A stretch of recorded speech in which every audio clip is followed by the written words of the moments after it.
যে গণঅভ্যুত্থানের 2 বছরের মাথায় আমাদেরকে বিচারের দাবিতে আজ রাজপথে হাজির হতে হচ্ছে। আওয়ামী লীগ বিগত 16-17 বছরে অসংখ্য গুম খুন গণহত্যা চালিয়েছে দেশের সাধারণ মানুষের উপরে, বিরোধী দলীয় নেতা কর্মীদের উপরে। তার ফলশ্রুতিতে গণঅভ্যুত্থানের মুখে পরে শেখ হাসিনাকে পালিয়ে যেতে হয়েছিল দিল্লিতে। এই সরকার, নতুন সরকার গঠিত হওয়ার পরে গত 4 মাসে আইসিটিতে নতুন কোন রায় আমরা এখন পর্যন্ত দেখি নাই। কোন নতুন কোন তদন্তের রিপোর্ট এখন পর্যন্ত দাখিল হয় নাই। এটা স্পষ্ট যে চিফ প্রসিকিউটরকে বসানো হয়েছে, তিনি দায়িত্ব পালনে ব্যর্থ হয়েছেন। অবিলম্বে তাকে পদত্যাগ করতে হবে এবং নতুন যোগ্য দায়িত্ববান ব্যক্তিকে বসাতে হবে, যিনি আন্তর্জাতিক ট্রাইব্যুনালের মাধ্যমে বিচার নিষ্পন্ন করবেন এবং দল হিসেবে আওয়ামী লীগকে নিষিদ্ধ করার সকল ব্যবস্থা নিশ্চিত করবে।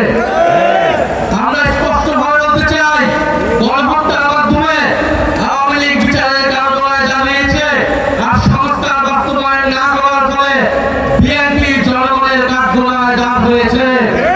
এই 2 শক্তির বিরুদ্ধে আমাদেরকে এখন সমানভাবে লড়াই চালিয়ে যেতে হবে।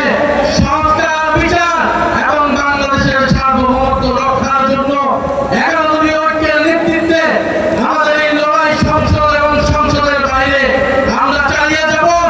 আপনারা সেটার জন্য কি প্রস্তুত রয়েছেন? শরীফ ওসমান হাদি হত্যার বিচারকে আমরা নিশ্চিত করব। ইনশাআল্লাহ সেই সকল হত্যাকাণ্ডের বিচার আমরা নিশ্চিত করব।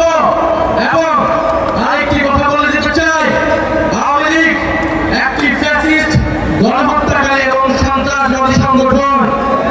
আওয়ামী লীগ দেশের স্বাধীনতা, সার্বভৌমত্ব বিরোধী সংগঠন, যার আশ্রয় হয়েছে দিল্লিতে, কারণ আওয়ামী লীগের শেকড় রয়েছে দিল্লিতে।